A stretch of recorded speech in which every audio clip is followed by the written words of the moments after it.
PV Anwar പറയുന്ന രാഷ്ട്രീയ പ്രശ്നങ്ങൾക്ക് അപ്പുറത്തേക്ക്, അതായത് നോക്കൂ, ആദ്യ ദിവസം വാർത്താ സമ്മേളനത്തിൽ അദ്ദേഹം പറയുന്നത് പാർട്ടി അണികളും ന്യൂനപക്ഷവും അനീതി നേടുന്നു എന്നാണ്. അപ്പോൾ തന്നെ നമുക്ക് അൻവർ പോകുന്ന വഴി ഏതാണ് എന്നത് മനസ്സിലാകുന്നുണ്ട്. അദ്ദേഹം ഒരു പാർട്ടി പ്രഖ്യാപനം ലക്ഷ്യമിടുന്നുണ്ട് എങ്കിൽ അത് പാർട്ടിയിൽ നിന്ന് പിളർത്തിയെടുക്കാൻ കഴിയുന്ന അണികളെയും ന്യൂനപക്ഷത്തെയും ലക്ഷ്യമിട്ടാണ് എങ്കിൽ CPM ഇതിനേക്കാൾ വലിയ വില അതിന് കൊടുക്കേണ്ടി വരുമോ എന്നുള്ളതാണ് ചോദ്യം. അങ്ങനെ നിങ്ങൾ മലപ്പുറത്തെ ന്യൂനപക്ഷത്തേക്ക് കടന്നു കയറാൻ ശ്രമിച്ച ആയുധങ്ങൾ നിങ്ങൾക്കെതിരെ വലിയ മൂർച്ചയോടെ വന്നു വീഴുന്നത് കണ്ടു നിൽക്കേണ്ടി വരുന്ന ഗതികേട് CPM അനുഭവിക്കുന്നുണ്ടോ? ഞാനിന്ന് വളരെ പ്രയാസത്തോടു കൂടിയാണ് ഈ ചർച്ചയിൽ വന്നിരിക്കുന്നത്. ഞാൻ DYFIയുടെ സംസ്ഥാന വൈസ് പ്രസിഡന്റായ സമയത്ത് UDFിൻ്റെ ആളുകൾ നടത്തിയിരിക്കുന്ന നരവേട്ട 5 പേരെ കൊന്ന് 6ാമത്തെ ആൾ പുഷ്പൻ ഈ 30 കൊല്ലക്കാലം ജീവിച്ചിരിക്കുന്ന രക്തസാക്ഷിയായിട്ട് അദ്ദേഹം പ്രസ്ഥാനത്തിൻ്റെ നേതൃനിരയിൽ തന്നെ നിൽക്കുകയും അദ്ദേഹം മരിച്ച ദിവസമാണിന്ന്. അങ്ങനെ ഒരു സന്ദർഭത്തിൽ പുഷ്പൻ്റെ പേരൊക്കെ ഇന്നത്തെ ഒരു ചർച്ചയിൽ കൊണ്ടുവരാൻ ഉള്ള ഒരു അല്പത്തെ നിലപാട് കോൺഗ്രസിൻ്റെ ആൾ സ്വീകരിച്ച് ശരിയായില്ല എന്ന കാര്യം എനിക്ക് പറയാതിരിക്കാനാവില്ല. പിന്നെ ഇവിടെ എന്താണ് യഥാർത്ഥമായിട്ടിപ്പോൾ ഞങ്ങൾ BJPയുടെയും അതുപോലെ UDFിൻ്റെയും വേണ്ടിയാണ് അൻവർ നിൽക്കുന്നതെന്ന് പറയുന്നതിൻ്റെ കാരണം എന്താ? കഴിഞ്ഞ 4 വർഷങ്ങളായിട്ട് 4.5 വർഷങ്ങളായിട്ട് എന്താണോ BJPയും കോൺഗ്രസും CPMനും പിണറായി വിജയനും അതുപോലെ തന്നെ കേരളത്തിലെ ഗവൺമെൻറ്റുമെതിരായിട്ട് പറഞ്ഞു വന്ന വ്യാജ പ്രചാര വേലകൾ, ആ വ്യാജ പ്രചാര വേല അതേപടി ആവർത്തിക്കുക എന്നുള്ളതല്ലാതെ അതിലപ്പുറം എന്തു കാര്യമാണ് ഇപ്പോൾ അൻവർ പറഞ്ഞിരിക്കുന്നത്? ഞാൻ ചോദിക്കട്ടെ, 8 കൊല്ലം അൻവർ ഇവിടെ MLA ആയിട്ട് നിന്ന സമയത്ത് അദ്ദേഹം എപ്പോഴെങ്കിലും LDFിൻ്റെ ഭാഗമായി നിന്ന സമയത്ത് ഞാൻ മുസ്ലിമാണ് എന്ന് പറയുന്ന കാര്യം ഓർമ്മ ചെയ്യുന്നുണ്ടോ? ഇല്ലല്ലോ. അദ്ദേഹം മുസ്ലിമാണ്, നിസ്കരിക്കുന്നു എന്ന കാര്യം എപ്പോഴാണ് ഓർമ്മ വരുന്നത്? LDFിൻ്റെ പാർലമെന്ററി പാർട്ടിയിൽ നിന്ന് അദ്ദേഹം പോകാൻ തീരുമാനിച്ചേട്ടാണ്.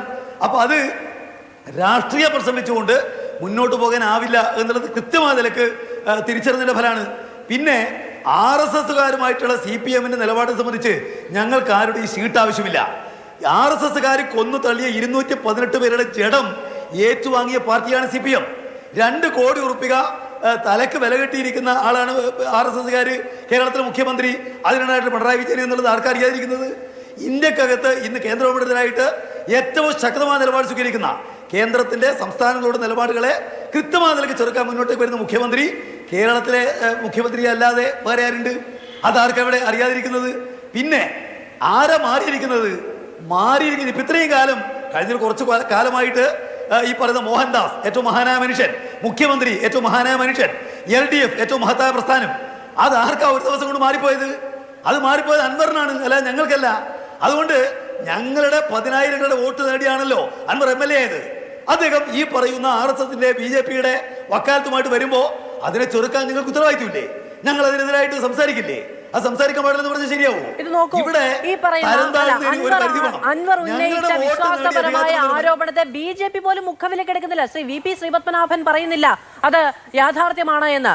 അദ്ദേഹം പോലും അൻവർ ഉന്നയിക്കുന്ന വിശ്വാസപരമായ ആരോപണത്തെ സെക്കൻഡ് ചെയ്യാനോ അതിനെ അംഗീകരിക്കാനോ ഒന്നും തയ്യാറാകുന്നില്ല എന്നുള്ളത് പ്രധാനമാണ്. നിങ്ങൾക്കാണ് പ്രശ്നം. നിങ്ങൾ ഈ പറയുന്ന, അതായത് ഇടതുചേരിയിൽ നിർത്തി പാമ്പിന് പാല് കൊടുത്തു എന്ന് അൻവർ പറയുമ്പോൾ അൻവർ ഈ പറയുന്ന പോലെ അൻവറിനെയാണോ അതോ മുഖ്യമന്ത്രിയാണോ പാമ്പായി ഉപമിക്കുന്നത് എന്നുള്ളത് അവിടെ നിൽക്കട്ടെ. അത് CPMമാർ പറയുമ്പോൾ അൻവർ പറയുമ്പോൾ മുഖ്യമന്ത്രിയുമാകുന്നു. അതിനപ്പുറത്ത് ഇടതുചേരിയിൽ നിങ്ങൾ നട്ടു വളർത്തി വലിയ വടവൃക്ഷമാക്കിയെടുത്ത ഒരു സംവിധാനമാണ് അൻവർ എന്ന് പറയുന്നത്. ഏതെങ്കിലും ഒരു സ്വതന്ത്ര MLA പോലെ അല്ല. അതിനപ്പുറത്ത് പാർട്ടിയുടെ നാവായി തന്നെ ഒരു മേഖലയിൽ പ്രവർത്തിക്കാൻ നിങ്ങൾ അടിച്ചുവിട്ട ഒരാളാണ്. അദ്ദേഹമാണ് പറയുന്നത് ഈ പറയുന്ന വിശ്വാസ പ്രശ്നം നിങ്ങൾക്ക് 8 വർഷം ഇടതുചേരിയിൽ നിർത്തിയിട്ട് ഇടത് ബോധ്യം ഉണ്ടാക്കി കൊടുക്കാൻ നിങ്ങളുടെ ഒരു MLAക്ക് സാധിച്ചിട്ടില്ലെങ്കിൽ നിങ്ങൾ ഈ പറയുന്ന ആളുകൾക്ക് എങ്ങനെയാണ് ഇടത് ബോധ്യം ഉണ്ടാക്കി കൊടുക്കുക? അദ്ദേഹത്തിന് CPMന്റെ ഒരു നിലപാടുകളും മനസ്സിലാക്കാനായില്ല എന്നുള്ളതാണല്ലോ ഈ വൃത്തികേട് കാണിക്കുന്നത്.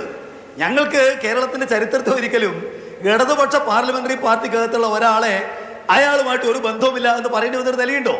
എന്ന് പറഞ്ഞാൽ ഇതുപോലെ തരം താഴുന്ന ആളുകൾ കുറവാണ് രാഷ്ട്രീയത്തിൽ. അദ്ദേഹം ഇപ്പോൾ പറഞ്ഞുകൊണ്ടിരിക്കുന്ന കാര്യങ്ങൾ അദ്ദേഹം ഒരാഴ്ച മുമ്പ് വരെ പറഞ്ഞതിന് ഘടകവിരുദ്ധമാണ്. ഇപ്പോൾ കേരളത്തിലെ മുഖ്യമന്ത്രി ഏറ്റവും മഹാനാണെന്ന് പറഞ്ഞ ആരാ? അദ്ദേഹമല്ലേ? ഈ കേരളത്തിൽ മതനിരപേക്ഷതയ്ക്ക് വേണ്ടി നിൽക്കുന്ന പ്രസ്ഥാനം LDF ആണെന്ന് പറഞ്ഞ ആരാ? അദ്ദേഹമല്ലേ? ഈ കേരളത്തിലെ ഗവൺമെന്റ് ഏറ്റവും മികച്ചതാണെന്ന് പറഞ്ഞ ആരാ? അദ്ദേഹമല്ലേ? അദ്ദേഹം മലക്കുമറിയ കാരണം എന്താണ്? അദ്ദേഹം പറയണം. അതാണ് നിങ്ങൾ പറഞ്ഞത്. അദ്ദേഹം BJPയുടെയും അതുപോലെ തന്നെ UDFന്റെയും രാഷ്ട്രീയ ചട്ടുകമായി മാറിയിരിക്കുന്നു. നേരത്തെ ശ്രീ ജിൻഡോ ജോൺ പറഞ്ഞതുപോലെ നിങ്ങൾ 2 തവണ സീറ്റ് കൊടുത്ത്, നിങ്ങൾ 2 തവണ വിജയിപ്പിച്ചെടുത്ത്, നിങ്ങൾ നിങ്ങളുടെ രാഷ്ട്രീയ ജിഹ്വയാക്കി മാറ്റിയ ഒരു മനുഷ്യൻ ഈ പറയുന്ന സ്വർണ്ണ കച്ചവടത്തിന് വേണ്ടി പ്രവർത്തിക്കുന്ന ലോബിയിങ് നടത്തുന്ന ഒരാളാണ് എന്ന്, പോലീസിന്റെ ആത്മവീര്യം കെടുത്താൻ ശ്രമിച്ച് സ്വർണ്ണക്കടത്തുകാർക്ക് കുടപിടിക്കുന്ന ആളാണെന്ന് കേരളത്തിന്റെ മുഖ്യമന്ത്രി പറയുന്ന അവസ്ഥയിലേക്ക് എത്തുന്നത് എങ്ങനെയാണ്? അതിലൊരു ഘടകവിരുദ്ധതയില്ലേ? അപ്പോ ഇതാ കുറച്ചു മുമ്പ് ഈ പറയുന്ന മോഹൻദാസ് മാധ്യമങ്ങളെ കാണുമ്പോൾ പറയാണ് മണ്ഡലത്തിലില്ല, വികസനത്തിൽ പിന്നോട്ട് പോകുന്നു, മണ്ഡലത്തിലെ കാര്യം നോക്കാൻ സമയമില്ല. ഇത്രയും കാലം ഈ പറയുന്ന പാർട്ടി ജില്ലാ സെക്രട്ടറി ഇതൊന്നും പരിശോധിക്കാതെ എന്ത് ചെയ്യുകയായിരുന്നു ശ്രീ പ്രകാശ് മാസ്റ്റർ? ഈ കാലം മാത്രം അദ്ദേഹത്തോട് ഇത് പറഞ്ഞിട്ടില്ല. നിങ്ങൾ എങ്ങനെ മനസ്സിലാക്കിയത്? അദ്ദേഹം MLA ആയിരിക്കുന്ന കാലത്ത്, ഞങ്ങള് അംഗീകരിക്കുന്ന കാലത്ത് അദ്ദേഹത്തോട് പേഴ്സണലായി പറയും. മണ്ഡലത്തിലെ വികസനം എന്ന് പറയുന്നത് PV അൻവറിന്റെ വീട്ടുകാര്യമല്ല, ഈ പറയുന്ന മോഹൻദാസ് സാറിന്റെയും വീട്ടുകാര്യമല്ല. അപ്പോ ഇത് പാർട്ടിയാണ് അറിയിക്കേണ്ടത്. ഔദ്യോഗികമായി പാർട്ടി ജില്ലാ സെക്രട്ടറി പാർട്ടിയെ അറിയിക്കണം അല്ലെ? മണ്ഡലത്തിലെ MLA അവിടുത്തെ വികസന കാര്യങ്ങളിൽ നിൽക്കുന്നില്ല, കച്ചവടത്തിന് സ്വർണം തെറിയാൻ പോയിരിക്കുന്നു, അത്തരത്തിലുണ്ടായിട്ടുണ്ട് ആശയവിനിമയം. അതാണ് ഞാൻ ചോദിച്ചത്. അദ്ദേഹം ഞങ്ങളുടെ പാർലമെന്ററി പാർട്ടിക്കകത്തുള്ളപ്പോ പത്രക്കാരോട് പറയാൻ കഴിയില്ല, പരസ്യമായി പറയാൻ കഴിയില്ല. എന്നാൽ ഈ കാര്യങ്ങളെല്ലാം അദ്ദേഹത്തോട് പറഞ്ഞിട്ടില്ല. നിങ്ങൾ ആരാ പറഞ്ഞിരിക്കുന്നത്?